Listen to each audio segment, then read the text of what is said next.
Welcome students. Today our topic is factor affecting the resistance of a conductor.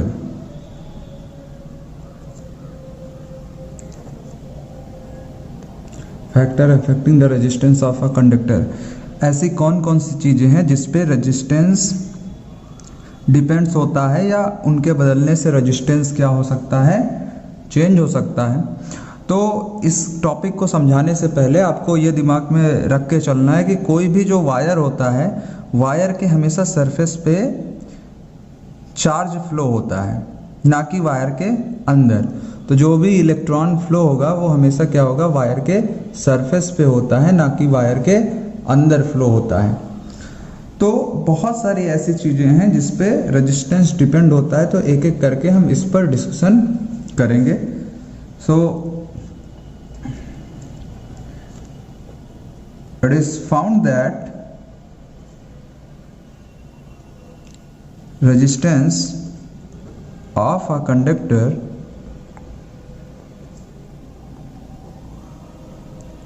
depends on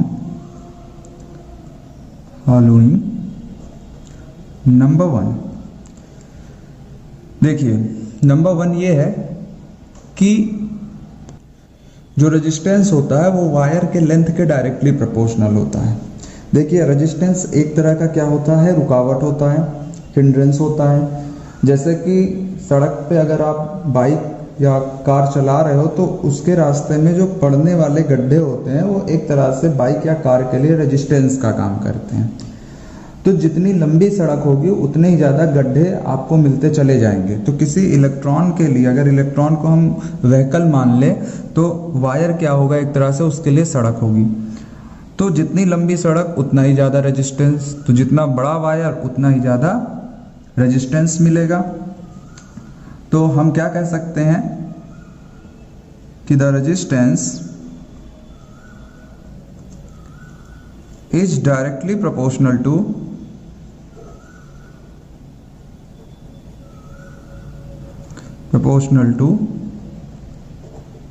length of the wire.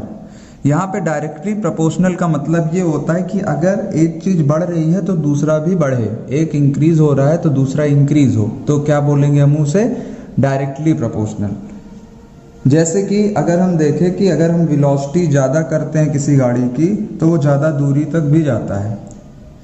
जितना ज़्यादा समय तक आप heat दोगे उतना ही बॉडी गर्म होती चली जाएगी। जैसे heat is directly proportional to time, उसी तरह से रेजिस्टेंस डायरेक्टली प्रोपोर्शनल टू क्या है, लेंथ है, जिसका मतलब रेजिस्टेंस लेंथ के साथ बढ़ता है। और डायरेक्टली प्रोपोर्शनल का सिंबल हम इस तरह लिखते हैं, R directly proportional to length L. ये हमारा हो जाएगा इक्वेशन नंबर 1। नंबर 2, मैंने आपको ऑलरेडी बताया था कि हमेशा रेजिस्टेंस जो होता है वो डायरेक्टली प्रोपोर्शनल होता है लेंथ का। दूसरा मैंने आपको बताया था कि ये मान लेते हैं एक वायर है, जो पेन है ये एक वायर है, और वायर के सरफेस पे क्या फ्लो हो रहा है, वायर के इस सरफेस पे क्या फ्लो हो रहा है, इलेक्ट्रॉन फ्लो हो रहा है। तो आप ही बताइए कि मान लेते हैं कि यहाँ पे सड़क है, 2 सड़कें हैं, एक सड़क बहुत पतली है, एक सड़क काफ़ी चौड़ी है, और मान लेते हैं 5 बाइक्स हैं जो एक पतली सड़क पे चलनी है और एक चौड़ी सड़क पे, जहाँ बाइक को दौड़ने के लिए 5 लेन है और यहाँ एक ही लेन में 5 बाइक को दौड़ना है। तो आप जानते हो कि अगर आप अच्छे राइडर नहीं हो या 5 बाइक को एक ही लेन में चलाने में, वो भी एक ही साथ आगे बढ़ने में एक्सीडेंट का खतरा ज़्यादा होगा। और अगर 5 लेन में 5 बाइक चले एक ही साथ तो एक्सीडेंट का खतरा कम होता है, वो आपस में भिड़ते कम है। इसी तरह से जब किसी वायर के सरफेस पे इलेक्ट्रॉन फ्लो होते हैं साथ में, तो एक दूसरे से टकराते भी रहते हैं। तो इसकी वजह से रेजिस्टेंस पैदा होता है, हीट पैदा होती है, जिसकी वजह से करंट की वैल्यू में चेंजेस हो जाते हैं। सो अगर ये वायर मोटा होगा, एरिया ऑफ क्रॉस सेक्शन ज़्यादा होगा, तो इलेक्ट्रॉन को, जैसे कि इस वायर को अगर बीच से काट के हम खोल दें तो एक चौड़ी हमें पट्टी मिलेगी, उसी पट्टी में क्या फ्लो होता है, इलेक्ट्रॉन फ्लो होते हैं। तो अगर ये चौड़ा होगा, वायर मोटा होगा, तो जाहिर सी बात है जो एरिया मिल रहा है इलेक्ट्रॉन को फ्लो होने के लिए आगे के लिए वो ज़्यादा एरिया होगा। अगर ये वायर पतला होगा तो कम एरिया होगा, और कम एरिया में इलेक्ट्रॉन जब मोशन करेंगे तो हीट जनरेट करेंगे। आपने देखा होगा पतले वायर जल्दी जल जाते हैं, और जो मोटे वायर होते हैं घर में यूज होते हैं वो नहीं जलते हैं। क्यों? क्योंकि इलेक्ट्रॉन को मोशन करने के लिए ज़्यादा एरिया है, और पतले वायर में इलेक्ट्रॉन को मोशन करने के लिए कम एरिया होता है। तो जाहिर सी बात है जो वायर जितना मोटा होगा या जिसका एरिया ऑफ क्रॉस सेक्शन, इसको मैथमेटिक्स में हम क्या बोलते हैं, एरिया ऑफ क्रॉस सेक्शन बोलते हैं इसके सरकमफ्रेंस वाले एरिया को। तो जिसका एरिया ऑफ क्रॉस सेक्शन बड़ा है, इसका मतलब वो वायर क्या होगा, थिक होगा, और ऐसे वायर के पास स्पेस होगा इलेक्ट्रॉन को मोशन कराने के लिए। वही जो वायर पतला है उसके पास स्पेस कम होगा इलेक्ट्रॉन को मोशन कराने के लिए। तो हम कह सकते हैं जिसका एरिया ऑफ क्रॉस सेक्शन ज़्यादा है उसमें रेजिस्टेंस क्या होगा, रुकावट क्या होगी, कम होगी। एरिया ज़्यादा, रुकावट कम, तो एक के बढ़ने से दूसरा घट रहा है, तो हम क्या कह सकते हैं, इनवर्सली प्रोपोर्शनल। तो हम यहाँ पे लिखेंगे the resistance is inversely proportional to क्या हो जाएगा, cross section area. Cross sectional area इसको लिखेंगे कैसे, R inversely proportional to 1/a। ये हो गया इक्वेशन नंबर 2। थर्ड क्या होता है कि the resistance is also depends on material of the wire। ध्यान रखिएगा कि सड़कें भी कई तरह की होती हैं। एक कंक्रीट वाली सड़क होती है, एक मिट्टी वाली सड़क होती है, एक मान लेते दलदल वाली सड़क है, मड काफ़ी ज़्यादा है। तो आप जानते हो कि जो कंक्रीट वाली सड़क होगी उसमें गाड़ी काफ़ी फास्ट चलती है। तो जैसे जैसे हम मटेरियल बदल देंगे वैसे वैसे गाड़ी की स्पीड बदल जाएगी, क्योंकि उसी रेशियो में रेजिस्टेंस कम या ज़्यादा होता रहता है। सेम वही है कि अगर हम वायर कॉपर का यूज करते हैं, सिल्वर का यूज करते हैं, तो ज़्यादा अच्छा वायर है, अच्छा कंडक्टर है, वहाँ पे करंट अच्छे से फ्लो होगा। लेकिन अगर आप प्लास्टिक का वायर यूज करते हो तो उसमें करंट फ्लो नहीं होगा। तो थर्ड पॉइंट है कि रेजिस्टेंस वायर टू वायर ज़्यादा होता है और कम भी हो सकता है, जिसकी वजह से करंट की वैल्यू बदल जाएगी। तो यही 3 बेसिक चीज़ें हैं जिस पे रेजिस्टेंस डिपेंड होता है।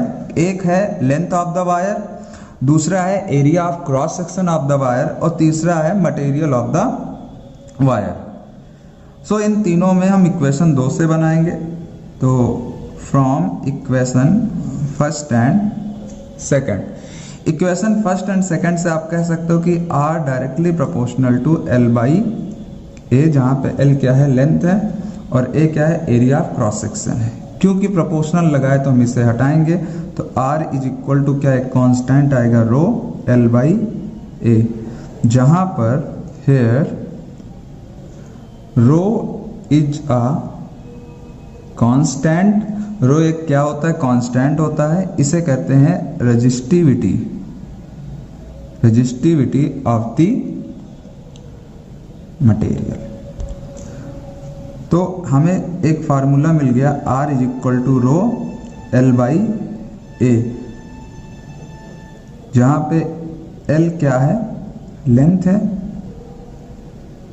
A क्या है, area of cross section of the wire, और आपका रो क्या है, रो हमने बताया कि क्या है, रेजिस्टिविटी है।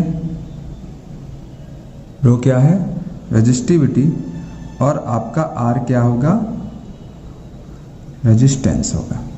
तो यहाँ पे हमारा ये टॉपिक फिनिश होता है, factor affecting the resistance of a conductor. तो आप आगे आई होप कि समझ चुके होंगे कौन कौन सी चीज़ें। लेंथ होता है, एरिया ऑफ क्रॉस सेक्शन होता है, जितना चौड़ा वायर, जितना एरिया ऑफ क्रॉस सेक्शन ज़्यादा होगा उतनी आराम से करंट इस पर फ्लो होगा। और तीसरा होता है मटेरियल ऑफ द वायर, जिससे हमें फार्मूला मिला R is equal to L by A, R is equal to rho L by A. अच्छा, ये एक ऐसा टॉपिक है जिसमें हाई स्कूल में हर साल एक ना एक क्वेश्चन बोर्ड एग्जाम में पूछा जाता है, और समझने वाली चीज़ें हैं इसमें कि किस तरह से किसी वायर का लेंथ और उसका किसी वायर की लंबाई, जितना लंबा आप वायर रखोगे उतना ही ज़्यादा रेजिस्टेंस यूज होगा और उतना ही ज़्यादा इलेक्ट्रिसिटी वेस्ट होगी। जितना छोटा सर्किट होगा उतना ही क्या होगा, आपको कम इलेक्ट्रिसिटी वेस्ट करनी पड़ेगी। इसी के साथ साथ अगर हम चौड़ा वायर, मोटा वायर या एरिया क्रॉस सेक्शन जिस वायर का ज़्यादा उसे यूज करते हैं तो रेजिस्टेंस कम मिलेगा, करंट आसानी से फ्लो होगा।